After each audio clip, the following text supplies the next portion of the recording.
Lana here on a long drive home from helping move my great aunt. And I'm listening to Eckhart Tolle's Power of Now. And I'll have to put the chapter number in the description because I didn't check before. I popped all this on and turned my camera on because I was like, oh, that is a powerful message I needed to hear. And basically what I wanted to share was what he talked about in terms of forgiveness. And I think we've all been told growing up that forgiveness is a good thing. Like, forgive and forget and move on and all that good stuff. But I don't know, it was words that I really needed to hear. He talks about non-forgiveness being a sort of resistance to reality, and I guess accepting reality can be a resistance to another person and what they've done to you, and almost like an unwillingness to accept it. And accepting doesn't mean like putting up with it. I think those are different things. But accepting the reality. And then like there's non-forgiveness of yourself. And often, there's things about ourselves where maybe we haven't treated ourselves kindly in the past. Maybe we had or have a narrative about ourselves that we're not worthy, or that we're inherently bad, or whatever it is. And sometimes we hold on to those narratives and that hurt that we've caused ourselves, and it becomes something we identify with. It becomes a part of who we think of ourselves to be. And forgiving ourselves can help to, accept the pain that we've caused ourselves and move forward in a new reality where that doesn't have to be a part of your story. And I don't know, I really liked that. It really resonated. There's some things in my past and as a part of my trauma, or things that happened to me that have been difficult to bear, I guess, or shaped my perspective of who I am and what kind of person I am. And I've been having a lot of realizations in the past few months about, wow, okay, so like when this happened, I almost subconsciously took on this belief that I'm bad, or that I'm unworthy, or that there's just all these things, and it's like, but that was really wrong and that was fucked up, but I didn't have an alternate story, and that seemed to be the most rational, safe thing to think about reality in that situation. I don't know, for example, folks who have survived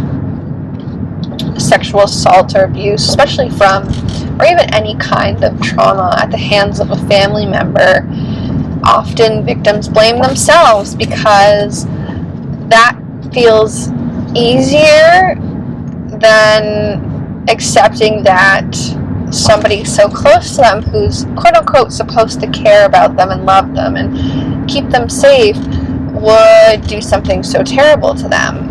And so they put the onus on themselves, and it's it's not that they don't love me, or it's not that whatever, they're not being a good parent. I did this and I asked for it, or I fucked up, or I'm the bad seed, or whatever it is. So anyway, sometimes we build up false narratives, unhelpful narratives that hurt ourselves. And sometimes we build up false narratives about other people that hurt them. And I think the only way to move on in more peace is to forgive ourselves and just accept that certain things have happened. You may have thought a certain way, but that doesn't mean you have to carry it with you in the future.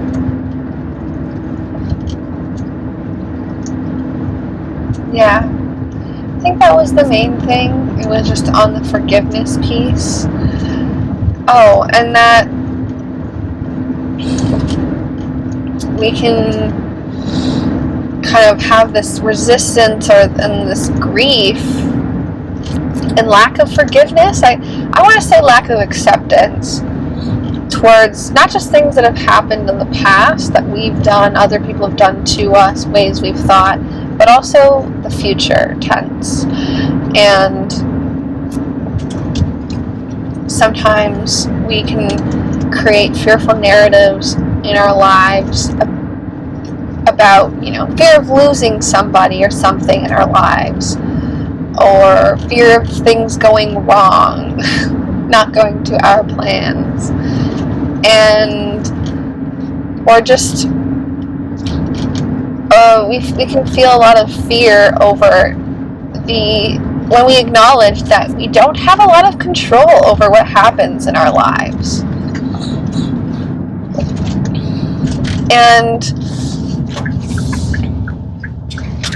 I think the only way to relinquish, to deal with that fear and not have it control our lives and our minds and make fear-based decisions or feel really anxiously attached to people and things in our lives is, you gotta grieve for a second that there might be a person you might love somebody, but you don't know what the future holds. They could be hit by a car tomorrow. They could decide that they don't love you anymore. They could do something so terrible that you realize it's not a right fit. I don't know. Or your job, get laid off, whatever it is. There's so many things, and this is how I often feel when I have a good thing in my life. You have a good thing, it becomes a part of your story of, I'm Lana and I love my husband, or I'm Lana and I really like my job, or I'm Lana and I own a house. Well, my house could be swept up by a tornado tomorrow. So you can't let seemingly permanent things feel that permanent in your life and make it, these super important fixtures of your life and who you are. Because anything you try and hold tightly, I feel like it will slip away that much more quickly, or it'll create all this tension and burden and unease and stress. They say if you love someone, let them free, and I think there's such an art in holding things dearly in your life, but not squeezing too tight, appreciating them, but not clutching to them. And I think for me, with a few things in my life currently, I'm needing to work through this process of grieving that I'm so grateful for so many things in my life, but I can't be afraid of them not lasting and not being permanent, not turning out the way that I feel like I'd like it to be, in the way that feels most comfortable and ideal to me. Because the universe always has other plans. Who am I to know what the best storyline, what best plot is for me in my life? Bro, you could have told me at age 10 that this is the life I'd be living, and I would be shocked. I'd be flabbergasted. I'd be like, what? I didn't become an Olympic figure skater? I would have had no idea. But do I regret anything? No. I'm so happy with how things turned out. Yeah. Couldn't have turned out better. Even if I won the lottery, if I become a millionaire, I would you still have problems, even with more money. They're just different problems. No, It's so hard to surrender to the wisdom of the universe, but let that shit go. Like, take the pressure off yourself. Take the pressure off yourself and connect with your inner body. And that's what Eckhart was talking about in the chapter as well, of that as long as you are connected and grounded in your body, in your inner power, wisdom, nothing can shake you. We can make all of the right decisions and pivots that we need to when we are coming from a secure, relaxed state. You have all the tools within yourself. All the tools. And if you needed a pep talk today, or you feel like you're clutching on tightly to the people around you, please remember your power. In general, but also in the relationships you hold. Relationships are a two-way street. I know for myself, I find it so much easier to see the amazingness in other people, and I often forget myself and the value that I bring to relationships, and how I may be clutching on tightly to other people, but I'm worth clutching on to too. But also, I don't want people to clutch on to me. So it's, remember who you are. Remember your value, your power, your worth, your awesomeness. And that, trust yourself. Know that whatever happens in your life, you may want to predict, you may want to shape and control it, but one, it's futile, but two, if you just relax a little bit, take a deep breath and relinquish a little bit of that control, put out the good energy, attract the good things into your life, but know that it might just turn out better than you even could have imagined. It really could. And instead of those what if this bad thing happens, maybe we can shift our perspectives to what if it's even better than I thought? What if it is even more beautiful and joyful and full of a life that I could have ever designed and imagined for myself? Isn't that an incredible thought? Yeah.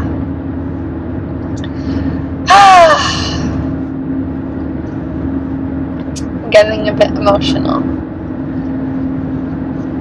It's so hard to not default to negative and default to the fear. We are so wired that way. But when you remember your power and fucking ground yourself, it's so much easier to see the beauty and to, just trust and be hopeful that so much more good is around the corner. Anyway, this is my ramble. And isn't it amazing that I can come to this is me just patting myself on the back, that I can come to this regulated, appreciative moment of gratitude, overcome with a joyful emotion after a long day of moving my great aunt. And I was a little bit grumpy at one point, knowing that I'm going to be home late, in bed late. I've got many more long days ahead this week, but it's my life and I'm actively choosing it. And even when things are tough, does it help to sink into negativity? No, literally nothing changes other than your experience becomes that much more miserable. So I choose joy. And I hope that wherever you are, you can find one small way to choose joy as well. And I think I'm going to end it there, folks. Thank you so much for watching these videos. I hope they can bring you some joy and new perspective, just as much as this helps me to reflect in these videos. And yeah, like and subscribe if you enjoy them, if you want to see more. And hopefully I'll see you in the next one. Take care, and bye.